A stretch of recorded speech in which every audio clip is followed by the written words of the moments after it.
Friends, welcome to my channel. ఈరోజు Ugadi morning video. Ugadi పండుగ శుభాకాంక్షలు అందరికీ. చూడండి, నేను మార్నింగ్ వీడియో ఇది ముగ్గు పెట్టుకున్న వీడియో.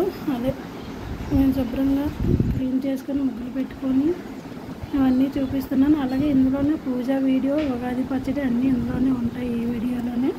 చూడండి ఫ్రెండ్స్, మీకు నచ్చినట్టయితే లైక్ చేయండి, షేర్ చేయండి, సబ్స్క్రైబ్ కూడా చేసుకోండి. చూడండి, ముందుగా నేను ఇవన్నీ కడిగేసి ముగ్గులు పెట్టుకున్న వీడియో అది. అలాగే చూడండి, ఇంకా నేను చూపిస్తున్నాను ముగ్గులు అయిపోయాక. చూడండి, ముగ్గు పెడుతున్నాను. ఇంకా ముగ్గులు పెట్టేసాక మీకు వీడియో చూపిస్తున్నాను. చూడండి, అలాగే మీ ఇంట్లో ముగ్గులు ఎలా పెట్టారో కూడా కామెంట్ బాక్స్లో కామెంట్ చేయండి. అలాగే మీ పూజ మీరు ఎలా చేసుకున్నారు అనేది కూడా వీడియో చేయండి. అలాగే ఉగాది పచ్చడి కావాల్సింది ముందుగా బెల్లం నేను తురుముకుంటున్నాను. అలాగే నిమ్మకాయ సైజు అంత చింతపండు తీసుకొని మంచినీటిలో నానబెట్టుకుంటున్నాను. ఆల్రెడీ చింతపండు కూడా ముందే క్లీన్ చేసి ఒక్క మామిడికాయ తీసుకొని దానికి తొక్క తీసేయండి. తొక్క తీసి మామిడికాయ ముక్కలు కూడా కోసుకున్నాను. చూడండి, ఉగాది పువ్వు, అదే మామిడి పువ్వు, యాప పువ్వు కూడా చూపిస్తున్నాను. ఆ యాప పువ్వు తీసుకొని తర్వాత క్లీన్ చేసుకుని వేసుకున్నాను. అలాగే మిరియాలు, కారం కోసం మిరియాలు వేసాను. కొందరు కారం వేసుకుంటారు, కొందరు మిరియాల పొడి వేసుకుంటారు. నేనైతే అప్పుడు కారం వేసేదాన్ని. ఇప్పుడు మా పక్కింటి ఆంటీ గారు అలా వేయకూడదని చెప్పారని వేస్తున్నాను. చూడండి, ఇందాక చింతపండు నానబెట్టాను కదా, అది పులుపు రసం పిండేసాక రసం తీసాను.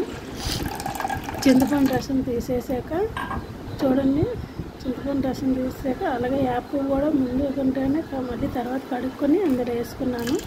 మామిడి ముక్కలు చూడండి ఫ్రెండ్స్, ఉగాది పువ్వు, అదే మామిడి యాప పువ్వు కూడా వేస్తాను. బెల్లం వేస్తున్నాను. చూడండి, బెల్లం వేసేసాక మిరియాల పొడి వేస్తున్నాను. కొందరు కారం వాడతారు. నేను ఒకప్పుడు కారం ఉప్పు వాడేదాన్ని, కానీ అవి వాడకూడదని మా పక్కింటి ఆంటీ గారు చెప్పారు. అప్పటి నుంచి మిరియాల పొడి, నెయ్యి వేస్తున్నాను. ఉప్పు బదులు నెయ్యి వేసుకోవాలంట. ఇవన్నీ వేసి కలుపుకోవాలి. అలాగే ఏపిన పప్పు, దాల్పప్పు అంటారు కదా, ఆ పప్పు కూడా వేసుకొని ఇది ఇప్పుడు పూజా వీడియోలోకి చూడండి, పూజలోకి పెట్టుకుందామని ఒక బౌల్లోకి తీసుకున్నాను. అలాగే అది ఇంట్లో ఏడుమాల పూజలోకి ఒక బౌలు, తులసిమాల పూజలోకి ఒక బౌల్లోకి వేసి పెట్టాను. చూడండి, పూజ చేస్తున్నాను. పూజ అయిపోయింది.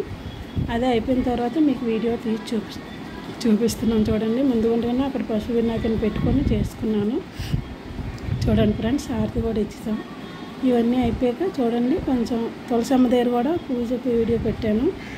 చూడండి, తులసమ్మ దగ్గర కూడా పూజా వీడియో పెట్టేసుకున్నాను. అలాంటి తులసమ్మ దగ్గర కూడా నేను ఉగాది పచ్చడి అన్నీ కలిపి పెట్టేసుకుని అవన్నీ చేసుకున్నాను. చూడండి, ఓకే ఫ్రెండ్స్, మీకు ఈ వీడియో కానీ నచ్చినట్టయితే లైక్ చేయండి, షేర్ చేయండి, సబ్స్క్రైబ్ చేసుకోండి. Okay friends, bye.